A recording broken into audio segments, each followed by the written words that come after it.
이제 우리 찬양 오직 믿음으로 함께 찬양하시겠습니다.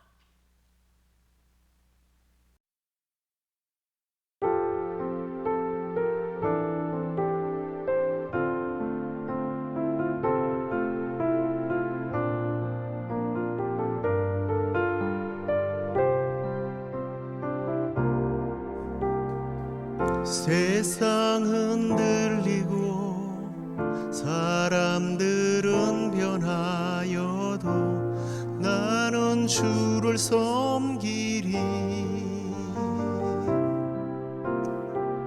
주님의 사랑은 영원히 변하지 않네.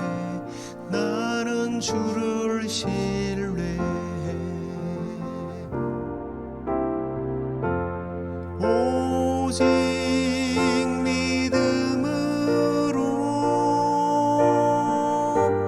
믿음으로 말미암아 살리라. 오직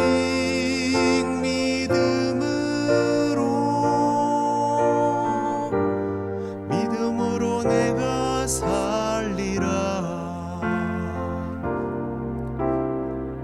믿음 흔들리고 사람들 주를 떠나도 나는 주를 섬기리.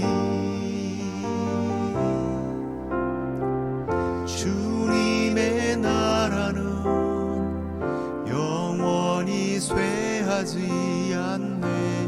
나는 주를 신뢰해. 오직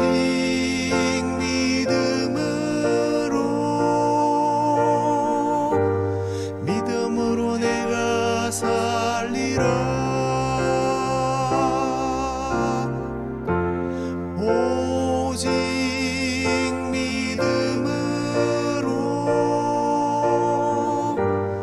믿음으로 내가 살리라. 오직 의인은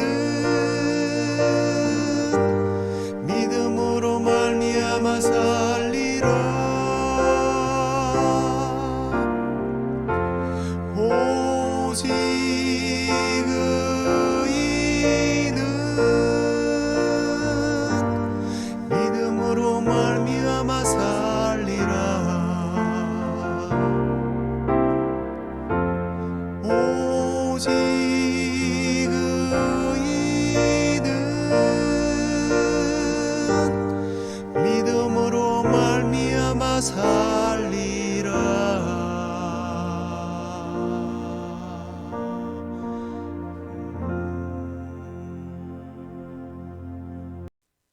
다 함께 사도신경으로 신앙 고백드리겠습니다. 전능하사 천지를 만드신 하나님 아버지를 내가 믿사오며 그 외아들 우리 주 예수 그리스도를 믿사오니 이는 성령으로 잉태하사 동정녀 마리아에게 나시고 본디오 빌라도에게 고난을 받으사 십자가에 못 박혀 죽으시고 장사한 지 사흘 만에 죽은 자 가운데서 다시 살아나시며 하늘에 오르사 전능하신 하나님 우편에 앉아 계시다가 저리로서 산자와 죽은 자를 심판하러 오시리라. 성령을 믿사오며 거룩한 공회와 성도가 서로 교통하는 것과 죄를 사하여 주시는 것과 몸이 다시 사는 것과 영원히 사는 것을 믿사옵나이다. 아멘. 우리 찬송가를 하나 더 하도록 하겠습니다. 옳은 길 따르라 의의 길을 함께 찬양하시겠습니다.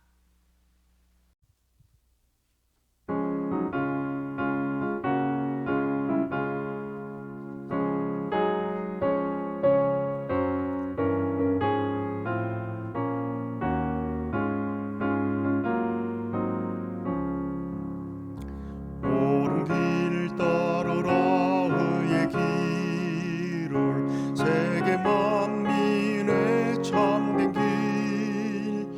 이 길 따라서 살 길을 온 세계에 전하세.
시갈리어라 세계 만민을 구하려 내 주 예수를 보내신 참 사랑의 하나님 만 백성이 따를 길 어두운 밤 지나고 동 튼다 환한 빛 보아라 저 빛 주 예수의 나라 이 땅에 곧 오겠네 오겠네 고난 길 헤치고 찾아온 길 많은 백성을 구한 길 모두 나와서 믿으면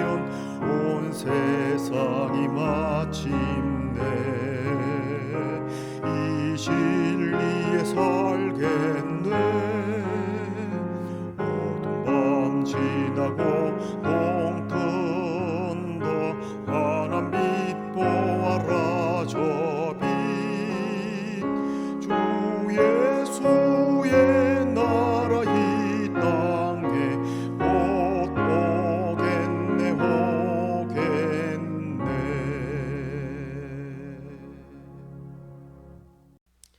우리 함께 하나님 말씀 출애굽기 7장 1절에서 6절까지 말씀 읽도록 하겠습니다.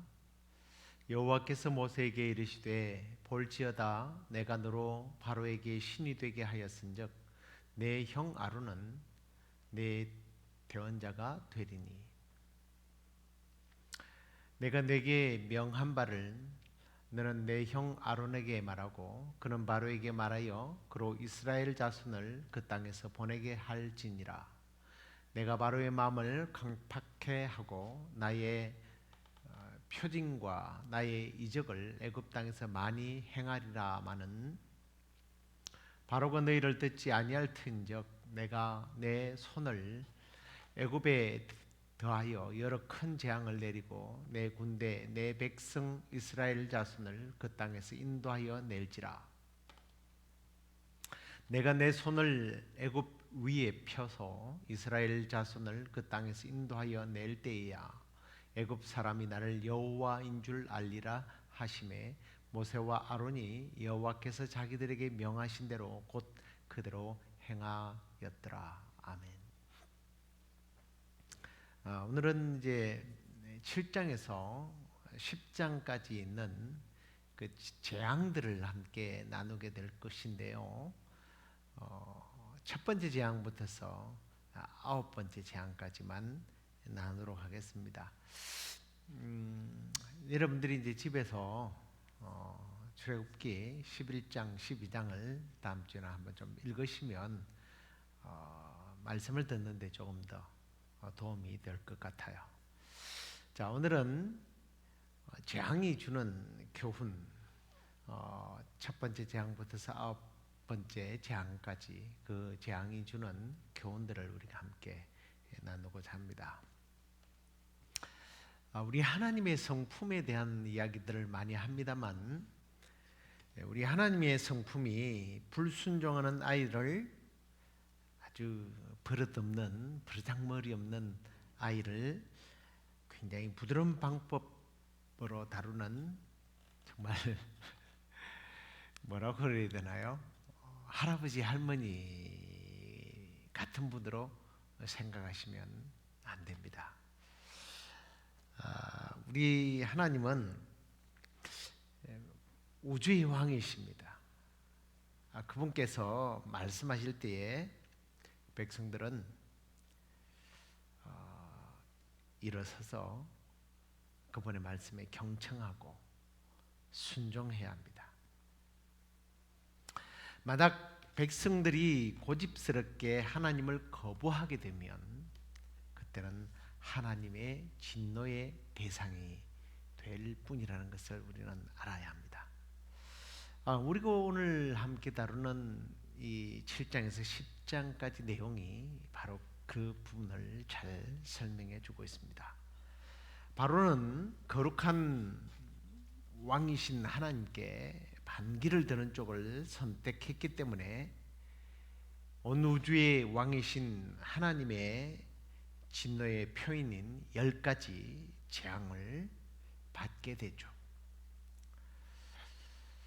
그럼 우리가 이 부분이 가져다 주는 진리는 분명 하나님께서 자기를 순종하는 자에게는 빛으로 복으로 인도하시는 하나님이다라는 것을 우리가 좀 염두에 두고 이 말씀을 들어야지. 와, 우리 하나님은 그냥 잘못하면 무조건 재앙하시는 하나님, 재앙을 주는 하나님, 심판하는 하나님이구나.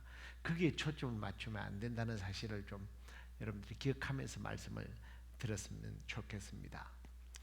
자, 하나님께서 행하시는 재앙들을 간단하게 이제 좀 우리가 검토하게 될 텐데요. 먼저 우리가 좀 전제해야 되는 것들을 한번 생각해 보도록 하겠습니다. 하나님께서 재앙을 그냥 무조건 내리는 것이 아니라 경고하십니다. 예언케 하신다는 거죠. 하나님께서 불타는 떨기나무 가운데서 모세에게 말씀하실 때에 바로가 히브리 민족의 해방을 거절할 것을 하나님께서 알았습니다. 그래서 기적을 통해서 애굽을 치겠다고 말씀을 하셨잖아요. 이러한 심판은 나중에 생겨난 생각이 아니라는 거예요. 그냥 갑자기 하나님께서 무리식으로 표현하면 빡쳐가지고 열받아서 순간적으로 재앙을 내는 것이 아니라는 거예요. 심판, 재앙, 징계. 그래서 어느 날 갑자기 하나님께서 욱해서 터뜨리는 것이 아니라 모세가 애굽으로 들어오기 전부터 하나님께서 계획하셨다는 겁니다. 그러니까 우리가 때로는 하나님으로부터 징계를 받는 것이 하나님께서 갑자기 나를 미워하셔서가 아니라 하나님의 계획 속에 있다라는 거예요. 하나님이 뜻을 정했다는 거예요. 그리고 미리 하나님은 말씀을 통하여 경고하신다는 겁니다. 두 번째로는 바로의 그 성격이 재앙을 자초했다는 거예요. 하나님께서 예언하셨듯이 바로는 히브리 민족이 광야에서 하나님을 예배하도록 허락하라는 하나님의 그 명령을 거부하게 됩니다. 그러나 사실 첫 번째 재앙의 시작보다 중요한 것은 모세에게 바로의 마음이 완강해서 하나님의 백성 보내기를 거절할 거라는 거예요.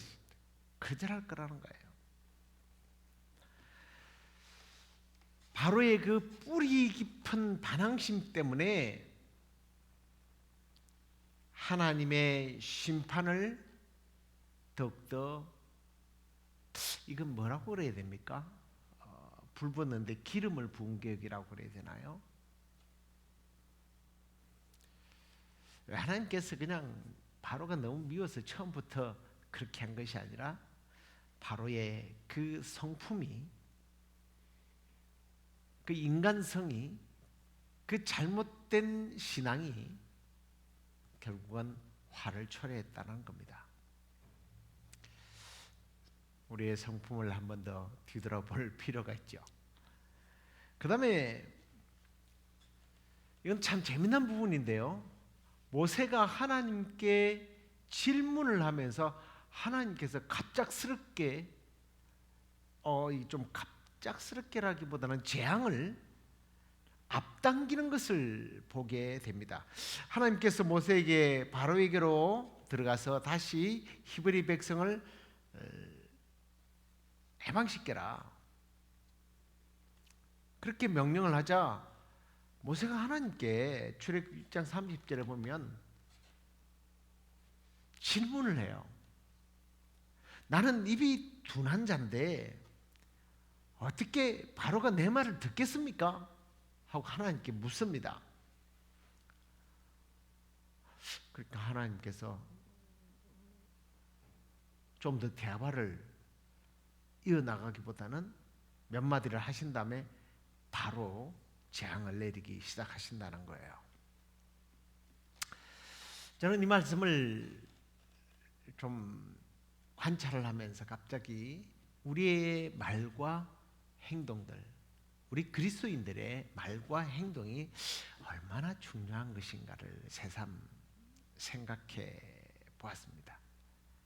요즘 자신이 신사도라고 주장하는 사람들을 보면 한 나라의 흥망성쇠를 자기가 예언을 하고 하나님의 심판을 경고하고 심지어는 주님의 재림까지 예언을 합니다.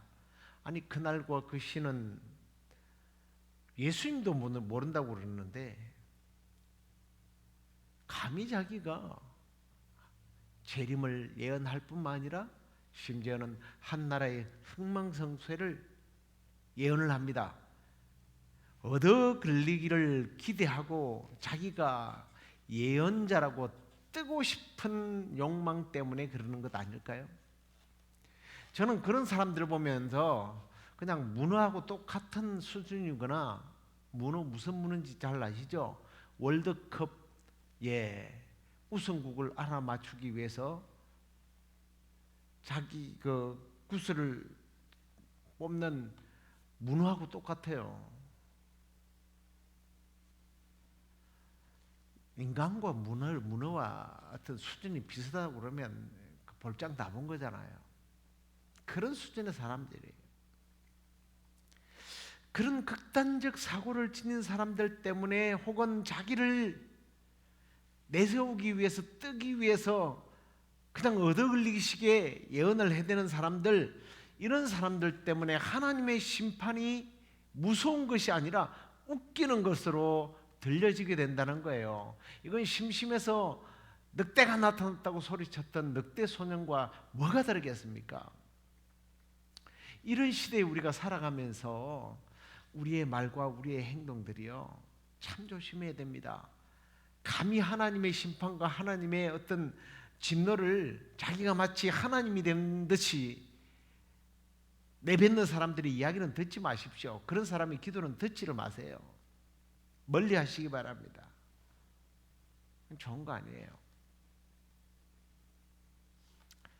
자, 좀 이런 우리가 생각들을 가지고 다시 말해서 하나님께서 미리 예언을 하셨고 재앙에 대해서, 그리고 바로의 성격이 바울의 잘못됨이 오히려 화를 초래하고 또 모세의 질문이 하나님의 심판을 앞당기게 됩니다.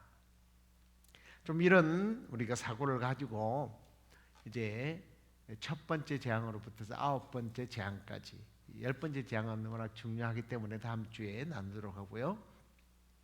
대략적으로 좀 살펴보겠습니다. 첫 번째 재앙은 재앙으로부터 시작이 되는데요. 그 재앙들이 보면 참 흥미로운 점이 애굽 사람들에게만 적용이 된다는 거예요.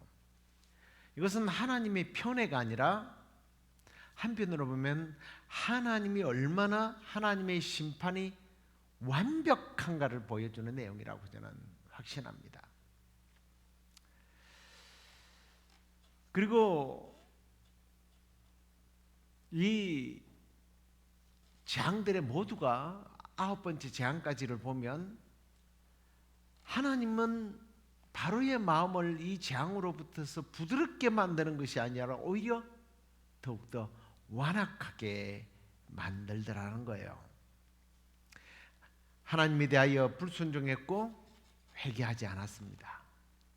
그리고 회개하지 않는 자를 하나님께서 어떻게 다루시며, 그리고 오히려 그런 악함이 또 한편으로는 유대인들에게는 어떻게 적용이 되었는지 조금 우리가 살펴보도록 그렇게 하겠습니다. 자, 이제 첫 번째 재앙입니다. 피의 재앙입니다. 첫 번째 재앙은 나일강의 물뿐만 아니라 애굽의 모든 하천의 물이 다 피로 변하게 됩니다. 이러한 이적은 애굽의 모든 물고기들이 전멸되고 마실 물이 사라지게 되죠. 7일 동안 계속된 이 재앙은 히브리 민족을 놓아주지 않으려는 바로의 강팍함이 전혀 영향을 받지를 않았습니다. 왜 그랬을까요? 애굽의 술객들도 물을 피로 바꿨기 때문입니다. 그 다음에는 개구리떼 재앙입니다. 개구리떼가 하천으로 붙어서 기어 올라와서 애굽 온 땅을 뒤덮게 됩니다. 바로의 왕궁까지 침입을 하죠. 물론 이 개구리를 불러내는 것도 애굽의 술객들이 따라합니다. 그러나 규모 자체가 틀리죠. 개구리 떼들은 애굽 사람들이 침실과 침대, 빵 굽는 하덕, 심지어는 반죽 그릇에까지 들어왔다라고 그렇게 성경이 기록하고 있습니다. 결국 바로는 만약 하나님께서 개구리들을 물러가라 하시면 히브리 민족을 해방하겠다라고 이야기를 합니다. 그래서 개구리들을 죽게 하여 집과 뜰과 밭에서 물러나게 하자 바로는 바로 그 마음이 완강해서 그 약속을 취소하게 되죠. 그래서 세 번째 재앙인 이 재앙이 닥치게 됩니다. 처음 두 재앙은 미리 예고를 합니다. 그런데 이번에 이 재앙은 바로에게 알려지지 않고 바로 임하게 되죠. 이게 이제 이 여기서 나오는 이라고 하는 것은 우리가 알고 있는 이하고 조금 다른 입니다. 각다귀과에 속해 있는 건데 금은 벌레인데 이 모기 모양을 하고 있었어요. 이 사람의 뭐 콧구멍, 귓구멍까지 막 기어 들어가서 쏘고 피를 빨아먹는 그러한 곤충입니다. 이게 온 애굽 땅에 퍼져서 사람과 짐승을 괴롭히게 되죠. 자, 그런데 이때부터는 애굽의 술객들이 마술장이들이 흉내를 내지를 못합니다. 그러면서 이들이 이렇게 말하죠. 이는 하나님의 권능입니다. 하지만 바로의 마음이 완악하게 되어서 그들의 충고를 받아들이지를 않습니다. 그 다음에 네 번째 재앙이 파리떼죠. 바로가 여전히 완악함을 보이자 하나님께서는 거대한 파리떼를 일으켜서 바로의 집과 그의 신하의 집에 들어가게 하십니다. 이것이 애굽 전역에 퍼지게 되자 애굽인들은 일을 하지 못하고 그 땅은 해를 받게 되죠. 그런데 그 파리떼로부터 보호받는 지역이 있습니다. 바로 히브리인들이 살고 있는 고센 땅이었습니다. 자, 이 재앙이 임하자 바로는 또 마음을 돌려서 히브리인들이 광야로 너무 멀리 가지만 않는다면 하나님께 희생 제사를 드릴 수 있도록 하겠다고 약속을 하죠. 그러나 모세는 바로의 요청을 받아들이지 않습니다. 아니 받아들이긴 하죠. 왜냐하면 제사를 드리도록 하겠다니까. 그런데 하나님이 원하는 제사는 아니었어요. 그래도 모세가 하나님께 요구를 하니까 하나님께서 거두어 주십니다. 그런데요, 놀랍게도 바로의 마음은 완악하게 돼서 다시 백성들을 놓아주지 않았다고 합니다. 그의 성품이, 그의 성격이 성질머리가 화를 점점 키우게 되죠. 다섯 번째는 가축들이 악질을 앓게 됩니다. 심한 돌림병인데요. 히브리인들의 짐승에는 아무런 해가 없었지만 애굽인들의 가축은 이 악질이 들어서 모두 죽게 됩니다. 그러나 이런 일이 일어나도 바로의 생각에는 아무런 변화가 일어나지 않고 오히려 마음이 완악해 되어서 애굽인들이 히브리인들이 애굽의 어떤 경계에서 벗어나지 못하도록 오히려 강압하게 되는 그런 일들이 일어나게 됩니다. 자, 그 다음에 이제 여섯 번째는 독종인데요. 세 번째 것과 마찬가지로 아무런 경고를 하지 않고 하나님께서 바로 실행해 버립니다. 모세가 죄를 가지고 하늘에 날리자 독한 종기가 되어서 사람과 가축의 몸에 아픈 상처를 내게 되었다고 말하는데요. 이제 이게요, 애굽의 술객들까지도 막 그 고통을 당합니다. 그런데 성경은 그렇게 또 기록을 합니다. 바로의 마음이 완악해서 듣지 않았다. 그러다 이제 강도가 조금씩 세집니다. 이번에는 우박이 떨어집니다. 애굽의 물고기와 육류의 공급은 이미 끊어졌고요. 하나님께서는 이제는 들판에 남아 있는 곡물과 채소들, 식물들, 극심한 우레와 우박이 쏟아져서 그냥 다 썰어버립니다. 9장 25절에 보니까 이런 표현이 되어 있어요. 우박이 애굽 온 땅에서 사람과 짐승을 막론하고 밭에 있는 모든 것을 쳤으며 우박이 또 밭의 모든 채소를 치고 들의 모든 나무를 꺾었다라고 되어 있습니다. 요즘 이런 자연 재해에 대한 그 영상들이 올라와 있는데 유튜브에 보니까 얼마나 이 우박이 큰지, 우박이요 차 유리창문도 다 깨뜨려 버리더라고요. 그냥 야구 공만하고 골프 공만한 이 우박들이 떨어지니까 차 문까지 부서져요. 그러니 식물들이 견디겠습니까? 그런데 바로 그 26절에 가서는 이렇게 되어 있습니다. 이스라엘 자손들이 사는 고센 땅에는 우박이 없었더라. 놀라운 하나님의 보호이십니다. 자, 그러자 이 우박 재앙 앞에서 잠깐 또 바로가 회개를 합니다. 9장 27절에 보면 굉장히 자기가 범죄자라고 아주 솔직하게 고백을 합니다. 내가 범죄했습니다. 그러면서 여호와는 의로우시고 나와 나의 백성은 모두 악합니다. 그러면서 제발 우레소리와 우박을 그치게 해준다면 당신들을 해방하겠소 하고 약속을 하게 됩니다. 그 약속을 받고 모세가 하나님께 기도했더니 우레소리와 그리고 또 우박이 그치게 됩니다. 그럼에도 불구하고 바로의 마음은 바뀌질 않습니다. 역시 완악해서 이스라엘 백성들을 보낼 수 없다고 말합니다. 자, 그 다음에 이제 여덟 번째 재앙이죠. 메뚜기 떼입니다. 다시 한번 모세와 아론은 바로에게 나가서 하나님의 메시지를 전달하게 되죠. 만약에 하나님의 백성을 보내주지 않는다면 메뚜기 떼를 보내서 우박에 피해서 남은 것들을 다 먹어 치울 것입니다 라고 경고를 합니다. 경고는 경고일 뿐 No 하고 대답을 하죠. 그러자 신하들이 이러다가 나라가 망합니다.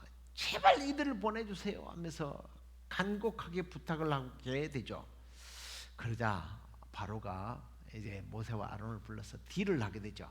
그래, 가서 너희 하나님 여호와를 섬겨라. 그러면 누가 갈 거니? 구체적으로 물어요. 남녀노소 양과 소를 다 데리고 가겠습니다. 이건 다 가겠다는 거잖아요. 그러니까 바로가 바로 머리를 굴리면서 에이, 그러지 말고 아이들과 가축은 두고 장정들만 가서 섬겨라. 타협은 끝입니다. 모세가 손을 들자 하나님께서 그냥 바로 그 우박에서 살아남았던 식물들 조각들을 메뚜기 떼들이 바람을 타고 와서는 그냥 다 먹어 치워버리죠. 그러니까 무서웠던가 봅니다. 또 회개를 합니다. 용서를 구하자. 하나님께서 메뚜기 떼를 또 바람으로 불러서 날려버립니다. 메뚜기가 사라지니까 그 마음도 사라져 버려요. 또 완악해서 백성을 보내지 않는다고 기록합니다. 그러자 하나님은 이번에는 조금 더 셉니다. 흑암의 재앙을 보내죠. 그런데 이번에 이 흑암 재앙은 모세가 바로를 찾아가지 않습니다. 찾아가지 않고 바로 애굽 전역에 짙은 어둠이 3일 동안 내리게 되죠. 얼마나 심했던지 그 10장 23절에 보니까 그동안 사람과 사람이 서로 볼 수가 없고 자기 처소에서 일어나지도 않았답니다. 요즘처럼 전등이 있는 시대가 아니니까요. 그러면 뭐 전부 다 그러니까 괜찮다 뭐 그럴지 모르겠지만 희한하게도 이스라엘 자손이 사는 고센 땅은 광명이 있었더라. 아주 환하게 밝았던 거예요. 이 어마어마한 재앙의 기가 눌린 바로는 모세를 불러서 조금 더 대담한 딜을 합니다. 어떤 딜을 하는지 볼까요? 24절에 바로가 모세를 불러서 이르되 너희는 가서 여호와를 섬기되 너희의 양과 소는 머물러 두고 너희 어린 것들은 너희와 함께 갈지니라. 가려면 사람만 가라는 겁니다. 그러나 모세는 바로에게 이스라엘 사람들과 그들의 가축을 함께 놓아줄 것을 요구하게 되죠. 그런데 이때에 여호와께서 다시 바로의 마음을 완악케 하셨다 하는 말씀이 나옵니다. 그래서 떠날 것을 허락하지 않았습니다. 이때 바로는 동시에 모세에게 협박을 하게 되죠. 너는 나를 떠나가고, 여기 말씀에 죄송합니다. 너는 나를 떠나가고 스스로 삼가 다시 내 얼굴을 보지 말라. 내 얼굴을 보는 날에는 죽일 것이다 라고 협박을 하게 됩니다. 그랬더니 모세가 글쎄 씩 웃었을 것 같아요. 지금 네가 나 앞에서 그런 소리를 하니 뭐 이런 표정이 아니었을까. 왕의 말씀이 옳으니이다. 내가 다시는 네 얼굴을 보지 않겠습니다. 그러면서 떠나게 됩니다. 그리고 마지막 재앙이 10가지 재앙이 임하게 되는데 다음 주에 보도록 하고요. 우리가 이제 이 첫 번째 재앙에서부터서 9번째 이 재앙까지 좀 우리가 함께 교훈받고 적용해야 될 것들을 이제 한번 생각해 보도록 하겠습니다. 자, 이 지금 징계, 이 심판은요, 일명 거룩한 심판이라고 부릅니다. 그런데 이 거룩한 심판은요, 오늘 우리에게 그냥 수천 년 전에 이런 일이 있었다는 역사의 기록 혹은 지식을 전달하기 위해서 성경에 기록된 것이 아니라는 거예요. 이 무서운 재앙들은 하나님을 따라서 사느냐, 자기의 생각과 자기의 방식대로 사느냐, 그 결과에 따라서, 그 과정에 따라서 그 경과에 대한 분명한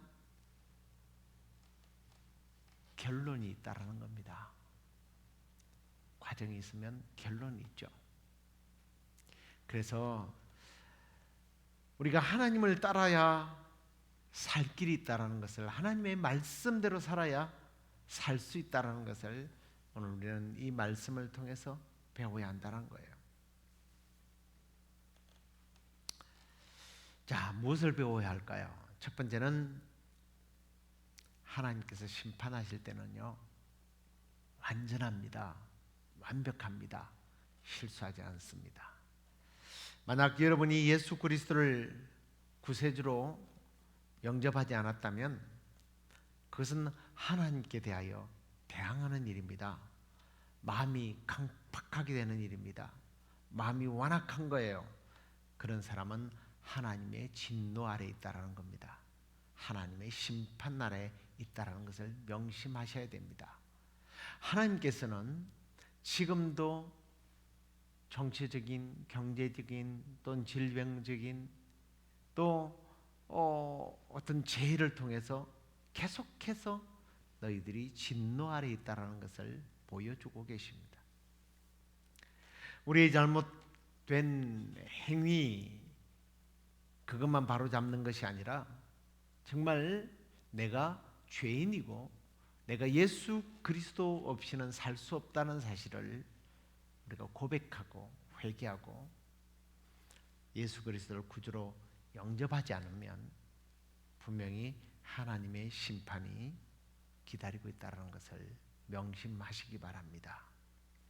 그리고 만약 여러분이 그리스도인이 확실하다면 좀 하나님의 은혜에 대해서, 아니 하나님의 진노와 하나님의 은혜에 대해서 좀 가볍게 여기지 않았으면 좋겠습니다. 우리가 하나님의 사랑을 말하고 하나님의 은혜를 이야기하면서 너무나 맹목적이고 또 어리석어서 자식을 망치는 그런 부모와 같은 잘못된 사랑의 하나님으로 오해하는 경우가 참 많습니다. 우리 하나님은 완전하신 분입니다. 완벽하신 분입니다. 그래서 우리 하나님은 우리 자녀들이, 하나님의 자녀들이 완전한 하나님의 성품이 자리 잡힐 때까지 훈련시키시는 분이십니다. 심판은 그냥 끝장내는 거지만 우리 하나님은 우리를 끝장내는 것이 아니라 징계하십니다. 바로 잡습니다. 그것을 잊지 말아야 합니다. 하나님께서 우리의 잘못하는 것을 가만 내버려 두지 않는다는 사실입니다. 믿지 않는 사람만 벌하는 것이 아니라 믿는 사람을 벌하십니다. 왜? 히브리서 12장 5절 이하로 보면 우리 하나님은 사랑하시기 때문에 우리를 징계하신다고 말씀하십니다. 그러면서 징계가 없으면 사생자요 참 아들이 아니라고 말씀합니다. 우리가 하나님의 자녀이기 때문에 우리 하나님께서 징계하십니다. 그래서 하나님께 대하여 우리가 불순종한 부분이 있다면 지체하지 말고 회개하고 전적으로 하나님만 의지해야 합니다. 그러면 하나님께서 용서하시고 우리를 새롭게 더욱더 건강한 자식으로, 자녀로 우리를 성장시키시고 성숙케 하실 것입니다.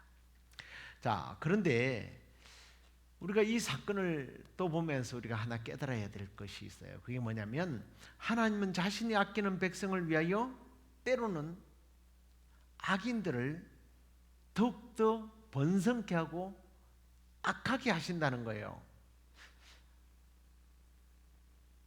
여러분, 그게 이해가 좀 안 가는 부분일 거라는 생각이 들어요.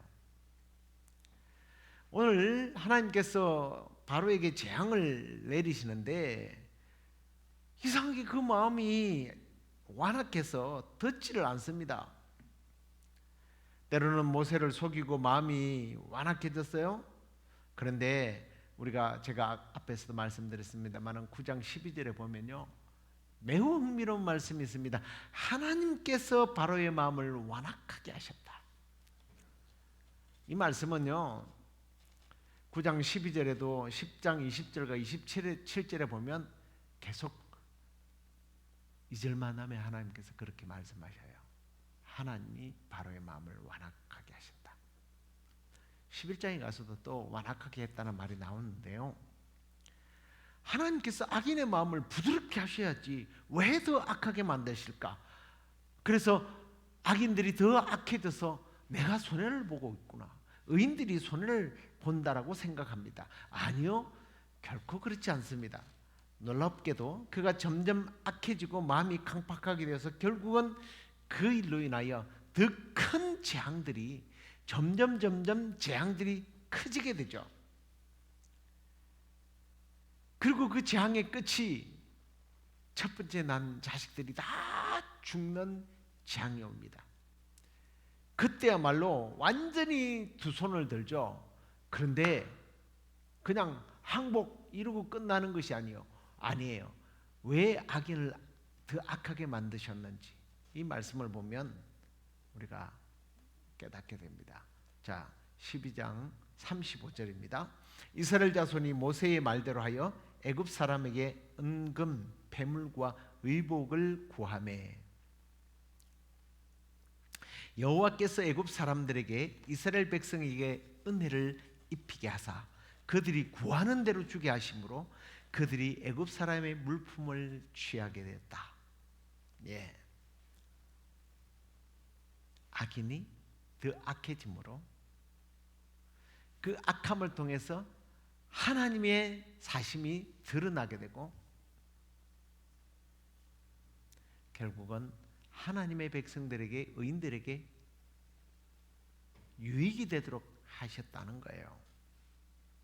오늘날 혹시 여러분이 악인들에게 당하는 것 같고 또 주위에 악인들이 잘 되는 것 같습니까?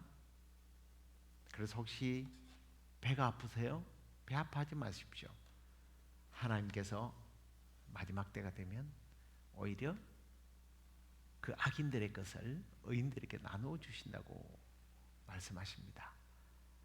야고보서 5장 1절부터 7절까지 쭉 읽어보면 사실은 그런 메시지가 들어있어요. 그 말씀들은 부자들에게 너희가 당할 고생으로 인하여 통곡하라고 하면서 재물이 썩고 옷이 좀먹고 은금이 녹이 슬고 그 싼 재물이 너희들을 괴롭히게 될 것이다. 그러면서 이런 말씀합니다. 그들이 쌓은 물질은 도살할 나를 위하여 돼지가 살을 찌우는 것 같다. 돼지가 살찔수록 먹을 게 많아지잖아요. 그러면서 7절에 이런 말씀을 합니다. 그러므로 형제들아 주께서 강림하시기까지 길이 참으라. 보라 농부가 땅에서 나는 귀한 열매를 바라고 길이 참아 이른 비와 늦은 비를 기다리나니. 악인들이 재물을 쌓지만 그것들이 다 우리 의인들을 위해서 준비된 것이라는 말씀이 나옵니다. 애굽인들이 이스라엘을 부려먹었지만 그들이 쌓은 것을 오히려 이스라엘 백성들에게 돌려주도록 하기 위하여 하나님께서는 점점 더 악인들이 악하게 만들고 그 악의 보응으로 하나님께서는 더 큰 심판을 내리게 되므로 결국은 하나님 앞에 손을 들고 이스라엘 백성들이 큰 수확을 거두어서 애굽에서 빠져나오게 된 겁니다. 그러니까 여러분 악인이 잘 되는 것 보고 부러워하지 마십시오. 그리고 놀라운 사실은 애굽이 하나님의 진노 아래에 놓여 있을 때에 이스라엘 백성들이 살고 있었던 고센 땅에는 재앙들이 없었지 않습니까? 여러분 지금까지 막 당하고만 살았는데 당하는 모습을 보면서 이스라엘 백성들이 어떤 마음이 들었을까요? 예, 참 제가 좀 심보가 나쁩니까? 속이 시원했을 것 같아요. 얼마나 속이 시원했겠어요.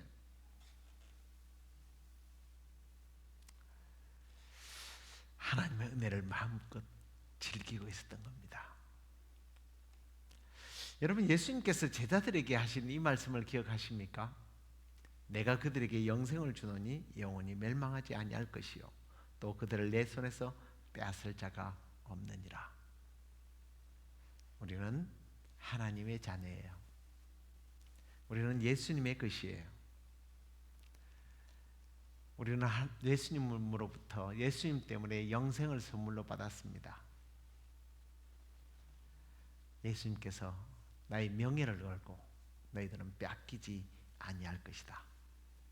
하나님의 풍성한 은혜 속에 살게 할 것이라고 약속하셨습니다. 이제 말씀을 맺겠습니다. 하나님의 진노의 대상이 되기를 원하십니까? 아니면 보호와 축복의 대상이 되기를 원하십니까? 하나님의 보호와 축복의 대상이 되어서 이스라엘 백성들이 고센 땅에서 은혜를 누린 것처럼 우리는 예수 그리스도 안에서 하나님을 믿고 순종함으로 예수 그리스도 안에서 누리는 복과 은혜를 누리고 살아야 되지 않겠습니까?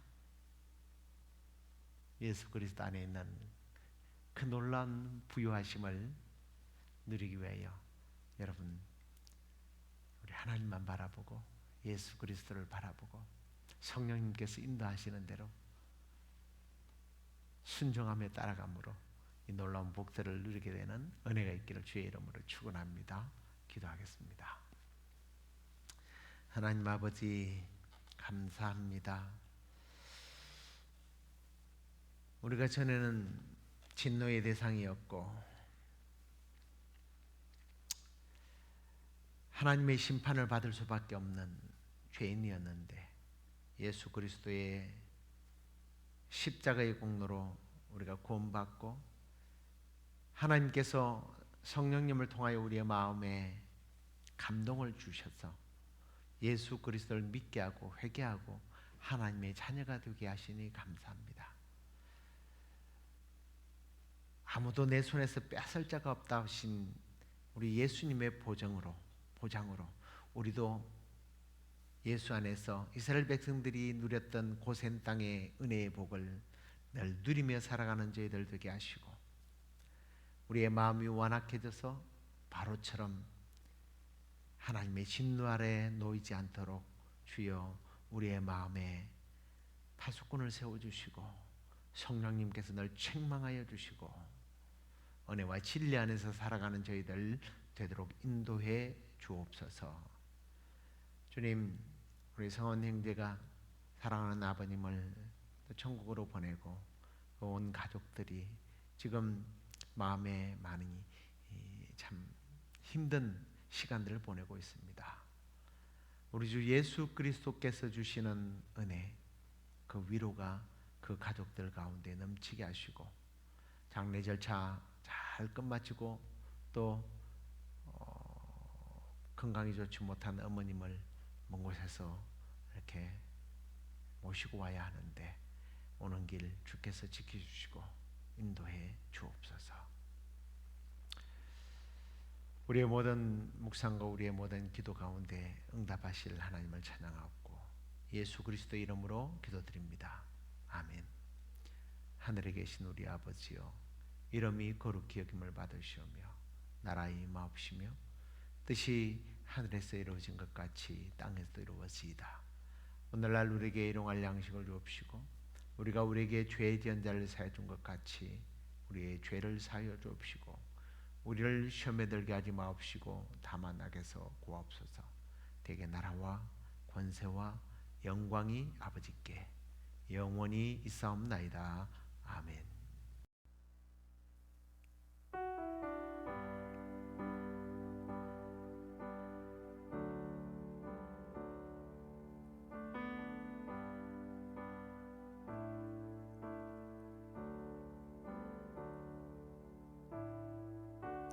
은혜 아니면 살아갈 수가 없네.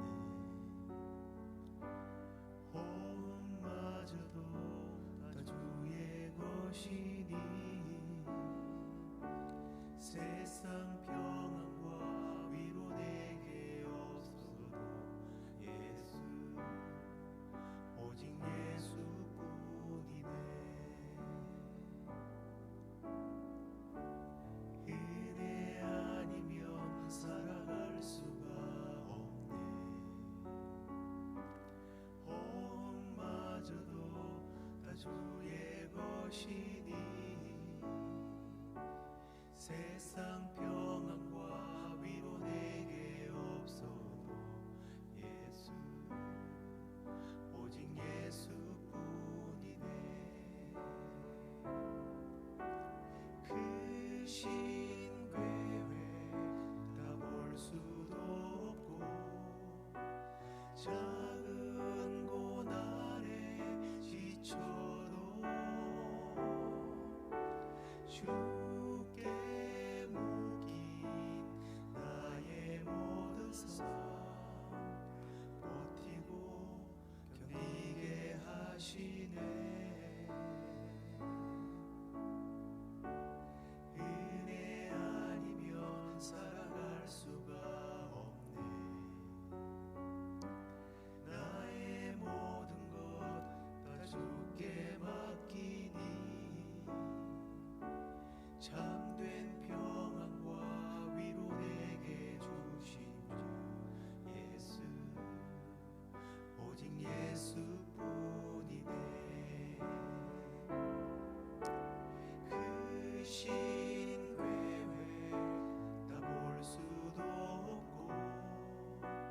작은 고난에 지쳐도 주께 묶인 나의 모든 삶 버티고 견디게 하시네. 그 신괴회 다 볼 수도 없고 작은 고난에 지쳐도 주께 묶인 나의 모든 삶 버티고 견디게 하시네. 은혜 아니면 살아갈 수가 없네. 나의 모든 것 다 주께 맡기니 참